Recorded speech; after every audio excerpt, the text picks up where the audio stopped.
You think I'm just another old man with stories, don't you? The words cut through the air, sharp and direct, stopping the group of kids in their tracks. They had been laughing moments before, dismissing the old man's tales as nothing more than the ramblings of someone stuck in the past. But the man, John Miller, wasn't just any old man. His eyes, though weathered with age, held a quiet strength, a kind of depth that only comes from a life fully lived. The kids were just beginning to realize that they had no idea who they were laughing at. Kyle, the loudest of the bunch, had been the first to snicker, elbowing his friend Jack as John started his familiar tale about the good old days, back when things were different. But something about the way John spoke made him pause. There was a calm authority in his voice that demanded attention, even if Kyle wasn't ready to admit it. "You're laughing," John continued, his voice soft but firm, "but one day, you'll understand why I tell these stories. And when you do, you'll wish you listened." The other kids smirked, exchanging skeptical glances, but there was something in his tone, something in the way his eyes fixed on them, that made the air feel a little thicker, as if the old man had more to say than they gave him credit for. Kyle rolled his eyes, thinking the old man was just another relic of a time long gone, a time that didn't matter to him. Emma, however, a bit quieter than the rest, couldn't help but feel a small stir of curiosity. What was this old man really saying? We're all just a bunch of kids, she thought. What does he know about us? But before she could dismiss the thought, John's voice broke through again, more serious this time. I've seen things you'll never understand. Things that shaped me. Things that taught me lessons you haven't even begun to learn. Kyle and Jack laughed again, but Emma, caught in the quiet of his words, found herself listening. The old man wasn't just telling war stories, he was giving them something they couldn't yet grasp. As he spoke, John's words began to transport the kids, not physically, but mentally, into another world. The world he had lived in, one of hardship, duty, and sacrifice. It wasn't just about war, it was about life. The lessons he was sharing weren't just about surviving a battle, they were about surviving life itself. There was a time when I wasn't much different than you, John said, his eyes distant, as though looking back through the years. I thought I had all the answers, that I knew everything I needed to know. But life has a funny way of humbling you. The kids went silent, the laughter dying down as John's story began to take on a new weight. Kyle shifted uncomfortably. He didn't expect this. He expected the usual old man stories, the ones you'd hear at family gatherings that everyone tunes out. But this was different. John Miller wasn't just another retired vet with nothing better to do than reminisce. The kid didn't know it yet, but he was in for a lesson that would stay with him forever, one that would change the way he looked at the old man, and maybe even the way he saw his own life. Back then, John continued, his voice lowering, we didn't have the luxuries you have now. We didn't have the gadgets, the comfort. What we had was each other, and the will to survive. And let me tell you, that's worth more than anything you can buy with money. Kyle felt a shift in the room. It was subtle, almost imperceptible, but it was there. The air wasn't just heavy with the old man's stories, it was heavy with the weight of his experiences, his words, his life. The kids didn't know it yet, but John had just opened the door to something far more important than a history lesson. He had opened the door to understanding. As John finished his tale, there was a long silence. The kids, who moments ago had been laughing, now found themselves lost in thought. It wasn't the kind of lesson you learned in school. It wasn't about equations or dates or facts. It was about something far more profound, respect, resilience, and the wisdom that only comes from living through it all. Kyle looked at the old man again, and this time, he didn't see just a relic of the past. He saw a man who had lived, fought, and survived, someone who had learned the lessons they were only beginning to understand. The wind shifted, the afternoon sun casting long shadows as John Miller finished his story. The kids, still quiet, stood motionless, caught between disbelief and a growing sense of respect. Kyle's shoulders, once held high with the arrogance of youth, now slumped slightly. The bravado he once wore like a badge seemed to dissipate with every word John spoke. He couldn't explain it, but something in the way the old man spoke made him feel small. It wasn't about the battles John had fought or the medals he had earned, it was about something deeper, something that the kids hadn't realized they lacked. Emma, who had been watching in silence, felt a sense of humility she wasn't used to. She'd heard about the old man's service, but she never thought much of it. To her, he was just another elder in the neighborhood with his stories, nothing more. But now, she wasn't so sure. As the group began to stir, Jack, the quieter one, spoke up. "What happened after?" he asked, his voice softer than usual. John turned his head slowly, his eyes meeting Jack's with a knowing look. "After? Well, I had to make sure the lessons stayed with me.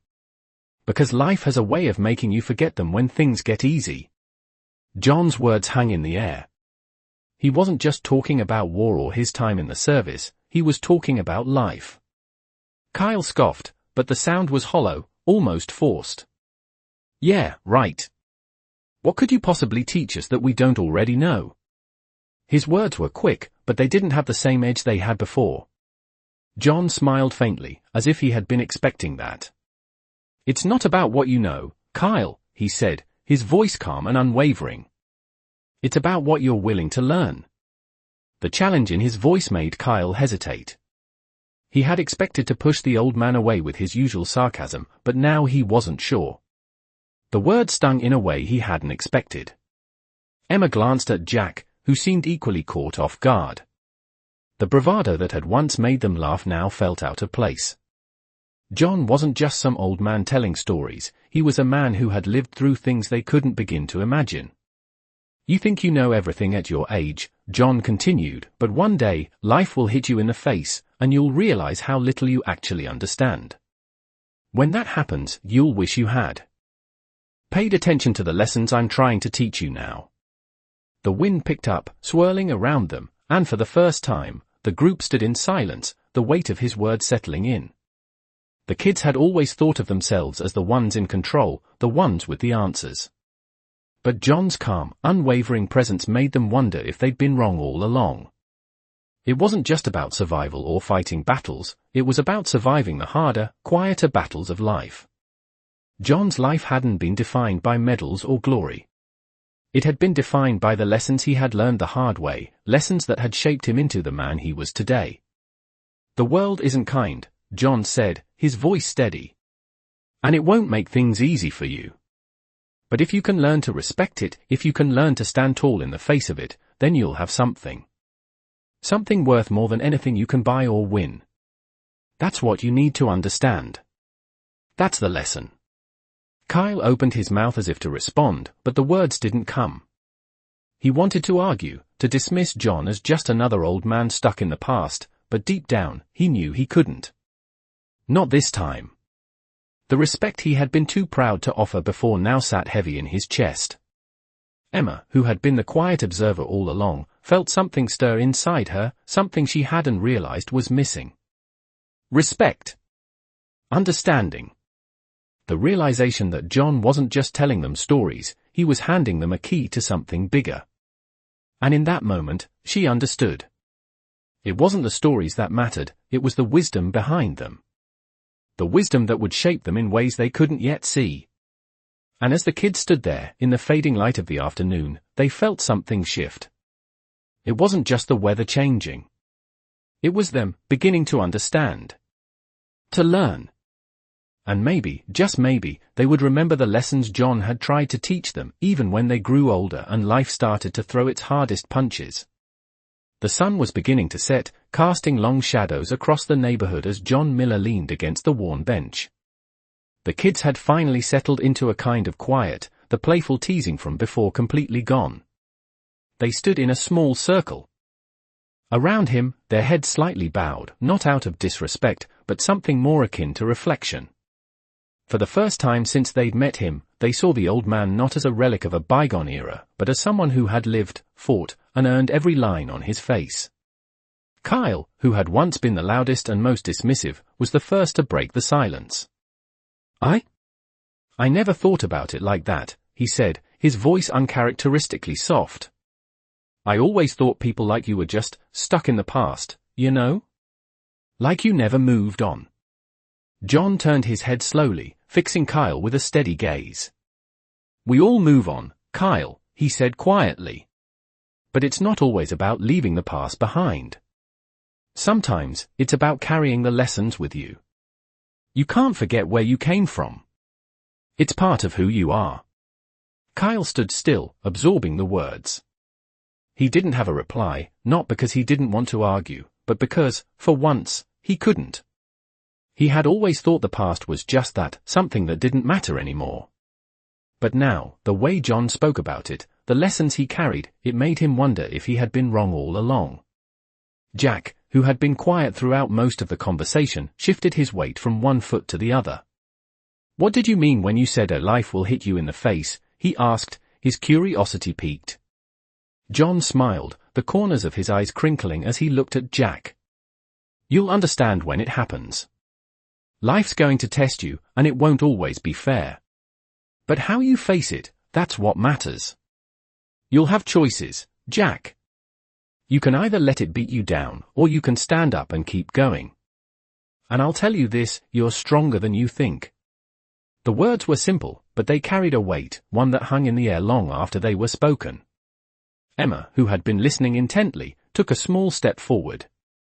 "Do you think we'll ever be ready for it?" she asked, her voice almost a whisper. John's gaze softened as he looked at her. "None of us are ever truly ready," he said. "But that's part of the journey. You grow through the things you face. The hard stuff? It doesn't make you weaker. It makes you stronger. But you have to be willing to face it." Emma nodded slowly, the weight of his words sinking in. She had always assumed that life was about avoiding pain, avoiding the tough moments. But now, she realized, it was about learning from them. "I guess we have a lot to learn," Kyle said, breaking the silence. He wasn't laughing now. "Yeah," Jack added, "a lot more than we thought." John chuckled softly, a sound that carried years of experience. "You're getting it," he said. "You'll make mistakes, sure. We all do. But it's not the mistakes that define you. It's what you do after.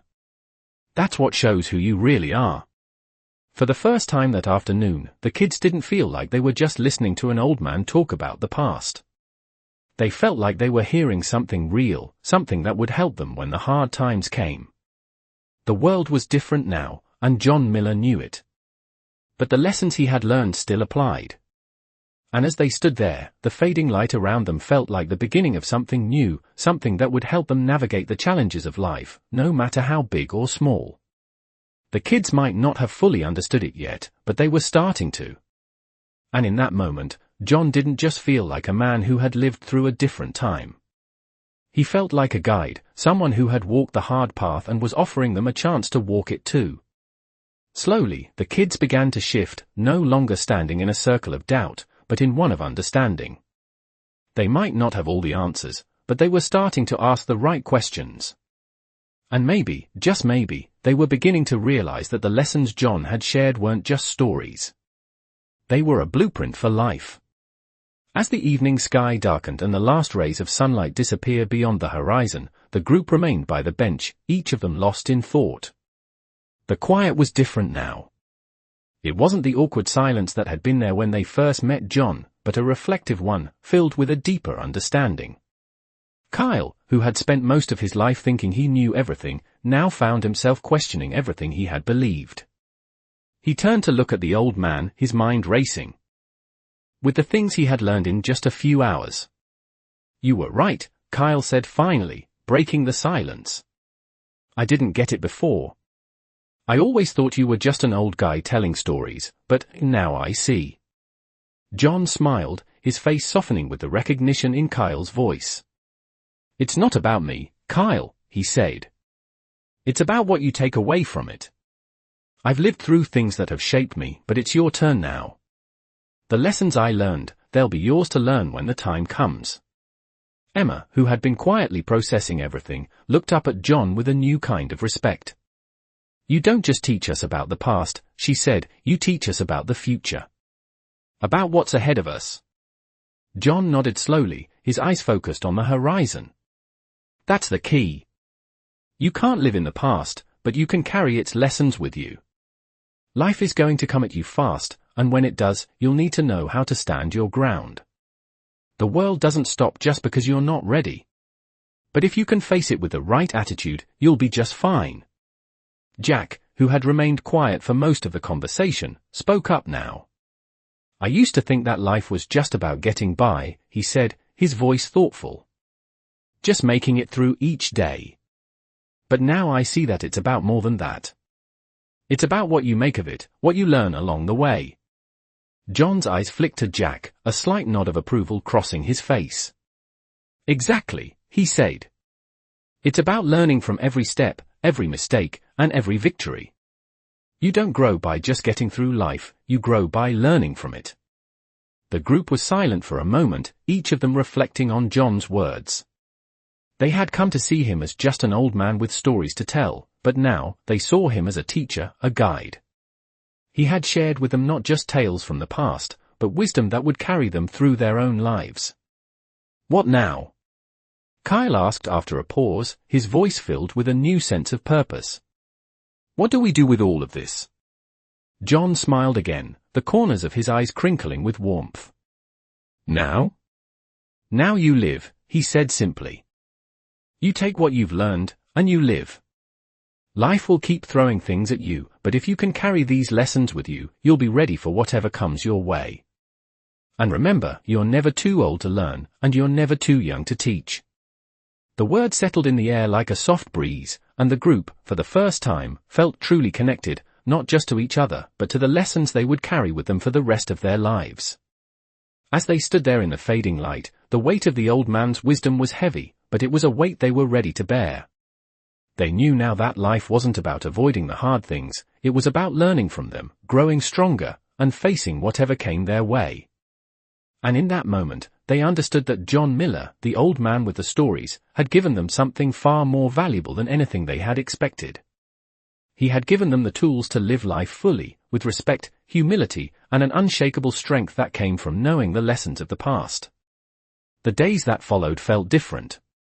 The group of kids, once so quick to dismiss the old man's words, now found themselves reflecting on the lessons he had shared.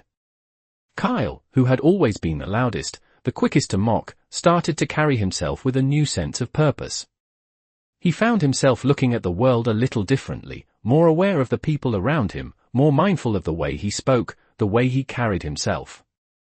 It wasn't that he had suddenly transformed into someone completely different, it was that, for the first time, he saw beyond himself. He had spent so many years thinking he had everything figured out, but now, there was a quiet hum of curiosity inside him, a willingness to listen.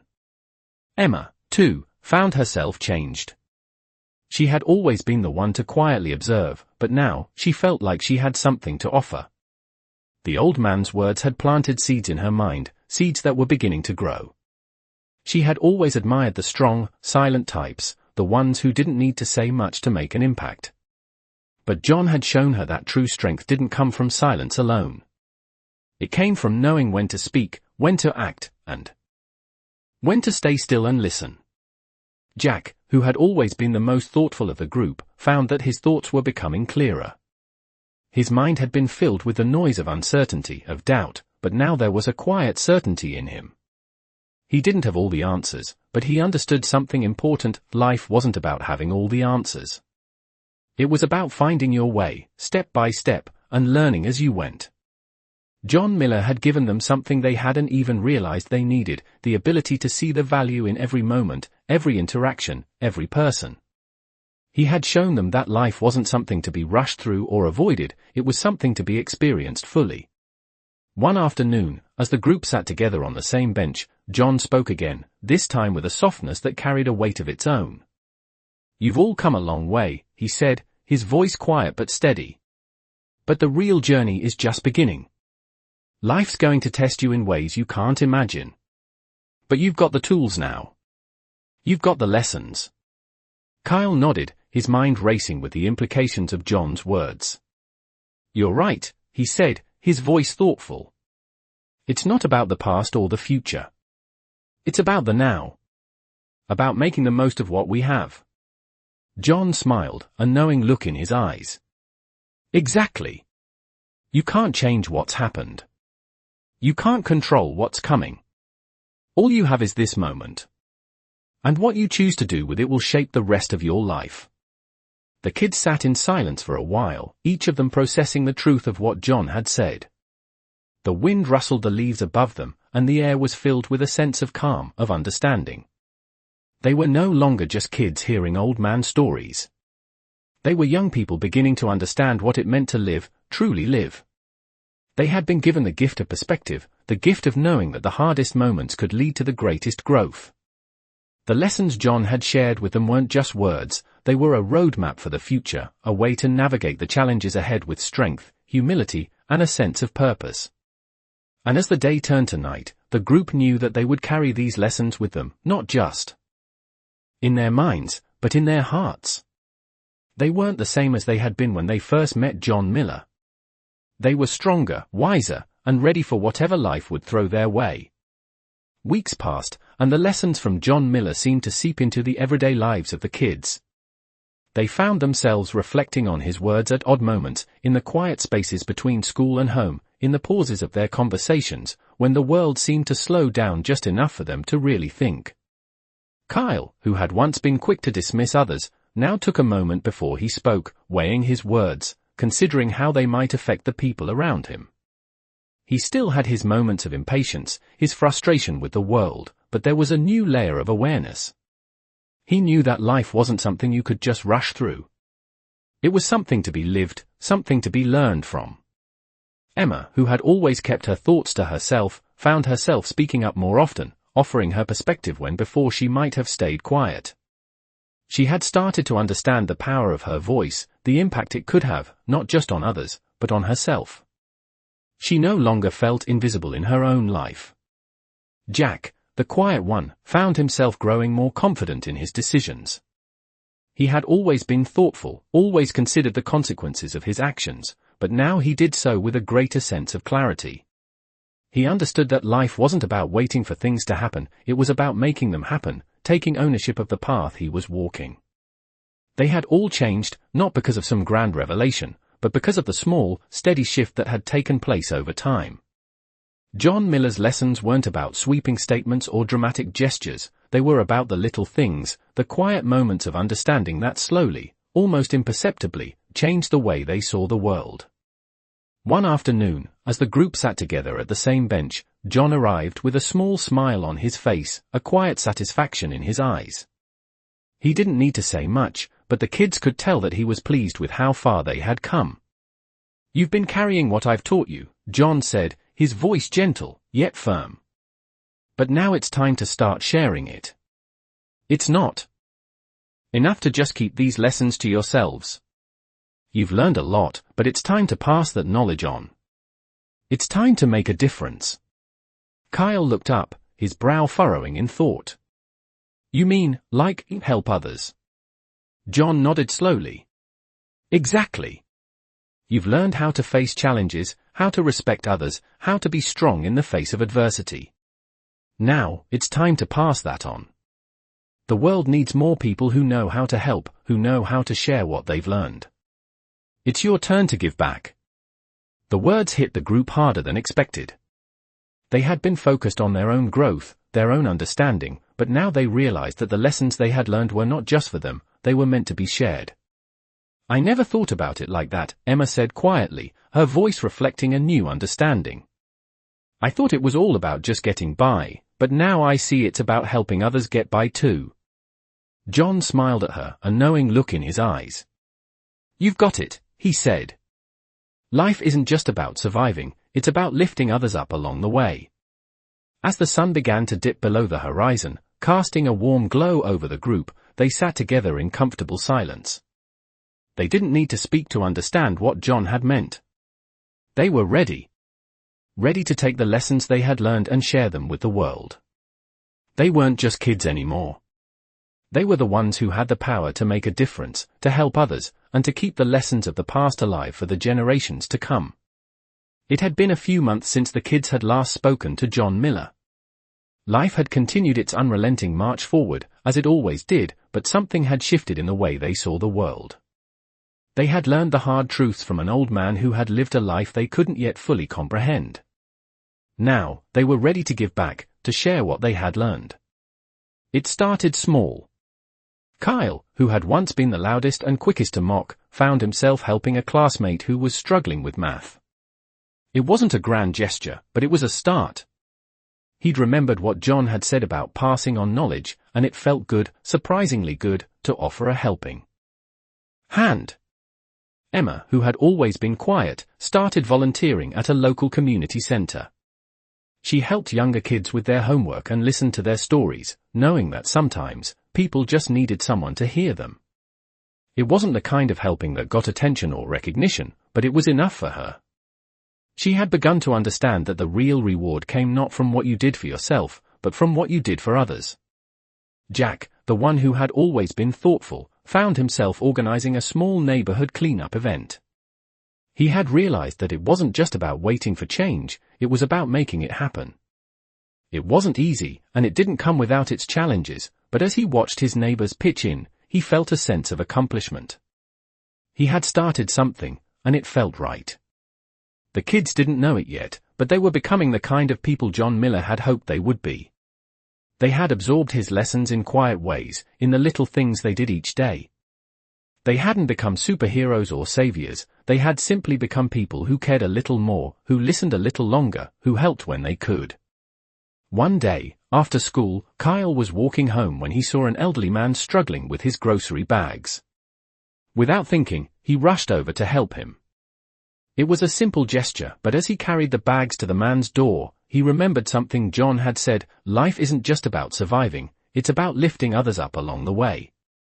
When he left, the man thanked him, and Kyle smiled to himself, realizing just how much a small act of kindness could mean. Emma, too, had a moment of realization one evening when she was talking to a neighbor who had recently lost their job. Emma didn't have the answers, but she listened. She offered what little support she could, and in that moment, she understood what John had meant about giving what you had to others. It wasn't always about having the perfect solution, it was about being there for someone when they needed it most. Jack's neighborhood cleanup event had been a success, but it was more than just a one-time thing. It became a regular gathering, a way for the community to come together, to make their little corner of the world a better place. Jack had found his purpose, and with it, he had found a sense of pride in his community that he hadn't known before. The kids had come a long way. They were no longer the same people who had laughed at the old man's stories. They had learned from his words, from his experiences, and they had carried those lessons with them. They had grown, not just in their understanding of life, but in their understanding of what it meant to be a part of something bigger than themselves. They weren't just living for themselves anymore, they were living to make a difference, to help others, and to keep the lessons of the past alive for the future. John Miller had given them more than just stories, he had given them the tools to shape their own lives, and in turn, to shape the world around them.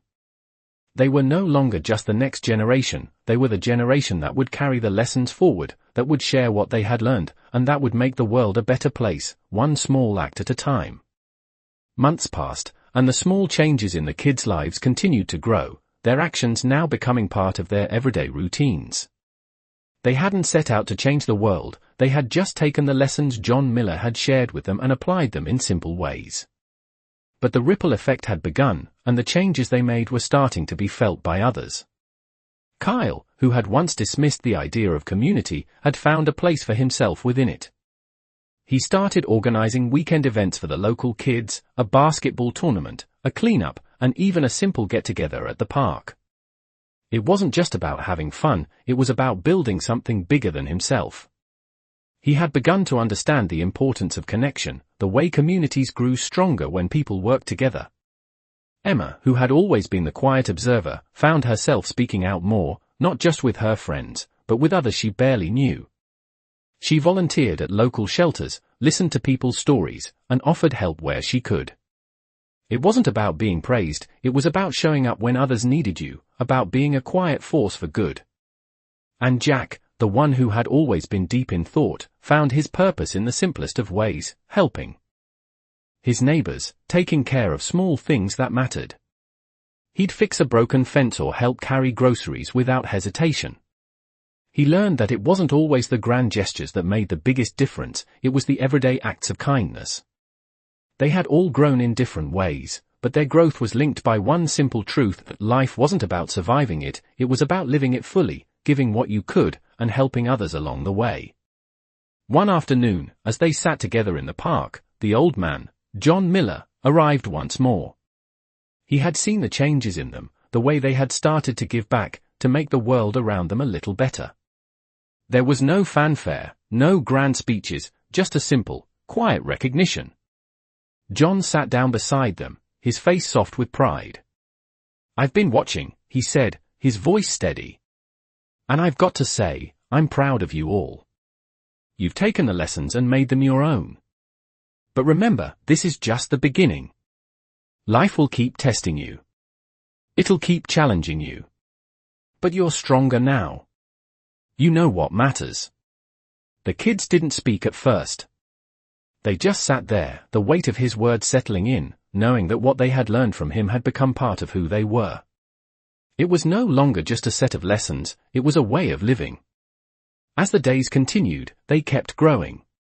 The basketball tournaments turned into community fundraisers. The cleanups became regular events, bringing in even more people. The simple acts of kindness had rippled outward, and the kids were beginning to see how small changes could lead to something much bigger. John Miller had given them a foundation to build on, and now, it was up to them to keep building. They weren't just the next generation, they were the generation that would make a difference. As they walked home that evening, Kyle glanced at his friends. "You know," he said, "I used to think we were just kids, that we didn't have much to offer.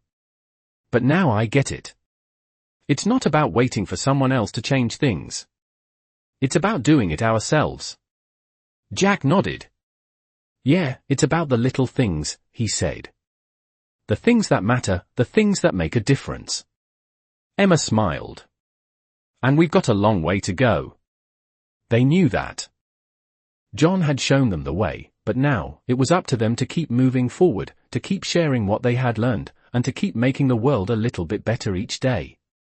They were no longer just kids hearing stories, they were the ones telling them now.